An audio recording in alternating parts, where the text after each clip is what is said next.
तर आदित्य ठाकरे यांचे गुन्हे लपवण्यासाठी ठाकरेंनी पदाचा वापर केला असा आरोप निलेश ओझा यांनी केलेला आहे।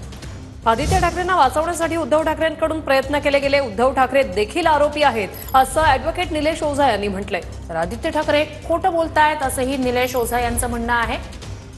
एफआयआर दाखल केलाय, किमान तपास तरी सुरू करा असं या आरोपासंदर्भात का पाठपुरावा केला? सर किसी तरीके का स्टेटमेंट देना चाहिए अभी तक जस्टिस के लिए घूमना पड़ रहा है आपको, आप अभी भी जस्टिस मांग।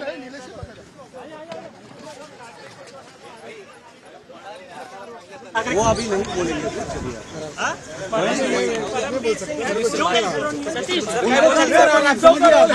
जी बोला, तुम्हाला न्याय अपेक्षित आहे का? न्याय अपेक्षित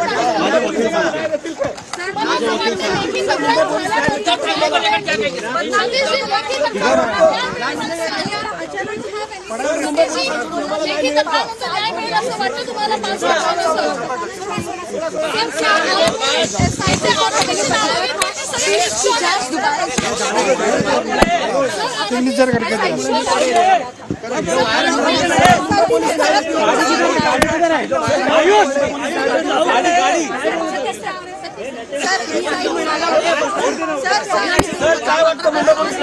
सर बोलताय, सर उत्तर देतील, हे नाही उत्तर देणार, विचार कर। मी तुम्हाला बोलतोय सर उत्तर देतील। 5 वर्ष तुम्ही दडपणामध्ये होतात का? 5 वर्ष तुम्ही दडपणामध्ये होतात का? होतो ना, प्रेशरमध्ये होता? दबाव कोणी टाकला मला समजून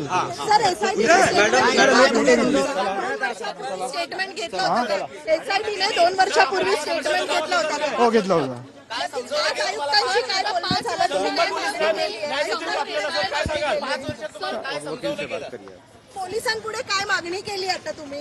मी साठी हे करा तुम्ही, तेवढा सिग्नेचर करून दिला नहीं बोलने दो ना उनको।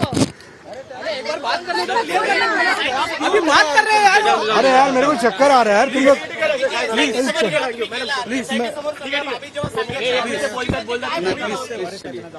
गाड़ी मंगाओ, गाड़ी मंगाओ। मैडम बाजूला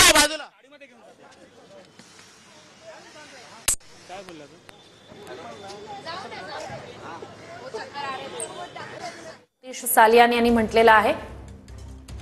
आणि या संपूर्ण प्रकरणी, दिशा सालियान मृत्यू प्रकरणी आता